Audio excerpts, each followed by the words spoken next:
Hello, my name is Francisco Ramirez, and I'm coming to you on behalf of MusicWorthBuying.com to talk about the newest release by the psychedelic rock band The Flaming Lips. It's called With a Little Help from My Fwends. With a Little Help from My Fwends is a song-for-song cover of the Beatles' Sgt Peppers Lonely Hearts Club Band. So the obvious question here is why cover what is maybe the most highly regarded album of the 60s? According to Wayne Cohn, the group's frontman, chief songwriter, the motivation is apparently because it's there. The Lips have long defied convention, and with this latest release have challenged that most sacred of holy cows, the untouchability of Sgt Peppers. This is actually their third attempt at covering a masterpiece with a group of collaborators after Dark Side of the Moon in 2010 and King Crimson's In the Court of the Crimson King in 2012. Well, how is it? In a word, electrifying. Like many music fans, I've listened to Sgt Pepper's probably 100 times over the years in all its formats and assorted masterings and mixings. And while I still find wonder in it, to me it feels comfortable. The Flaming Lips have torn apart and reassembled this record like a Frankenstein's monster of sound. Do I love every track? No, but that's almost not the point. I'm hearing new sounds, new melodies, and harmonies hidden in the framework of the songs that are now coming out. Let's listen to the beginning of the title track. It was 20 years ago today. The Sgt Peppers up a flame. They've been going in and out of style, with the guarantee to raise a smile.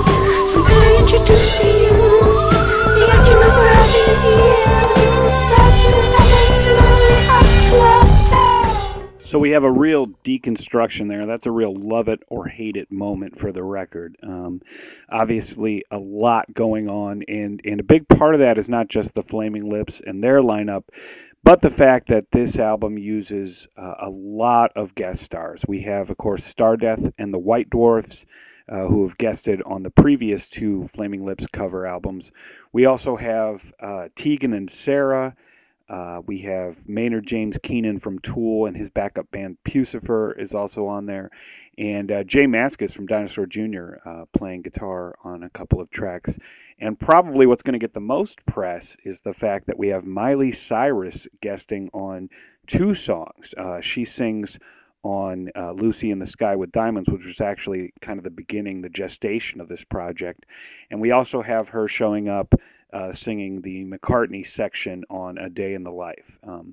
Really, those are two of my favorite recordings, to be perfectly honest, on the album. I was pretty shocked to say that I now like a Miley Cyrus song, but I think she brings the right amount of emotion and inflection and interpretation to kind of what are standards of the rock and roll catalog. So that's kind of my overall view of the album. I mean, it's stitched together from fragments. We have tracks that bleed into each other like they do on the album. We also have kind of hard stops.